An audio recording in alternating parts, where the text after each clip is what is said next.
আজকে তোমাদের সাথে শেয়ার করব বড়দিন উপলক্ষে ডিম আর ময়দা ছাড়া বানানো চকলেট কেক। তো চলো কেকটা রেডি করে নিই। তার জন্য লাগবে কয়েকটা সাধারণ উপকরণ। প্রথমে 5টা হ্যাপি হ্যাপি বিস্কুটকে একটু ব্যালেন্সের সাহায্যে গুঁড়ো গুঁড়ো করে নিয়ে মিক্সিং বোলের ভিতরে তার ভিতরে একটু চিনি অ্যাড করে একদম পাউডারের মতন গুঁড়ো করে নিতে হবে। তারপর তার ভিতরে দিয়ে দিতে হবে একটু গুঁড়ো দুধ আর একটুখানি দুধ, আর একটু স্বাদের জন্য দিয়ে দিলাম একটু ঘি।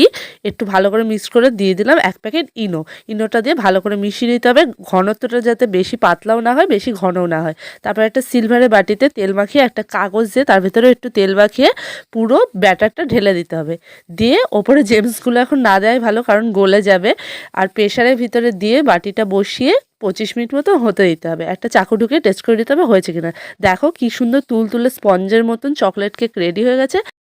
এর উপরে একটু জেমস আর ডেয়ারি মিল্ক দিয়ে ডেকোরেশন করলে রেডি বড়দিনের জন্য ইয়ামি ইয়ামি চকলেট কেক। তোমাদের সকলকে জানাই হ্যাপি ক্রিসমাস।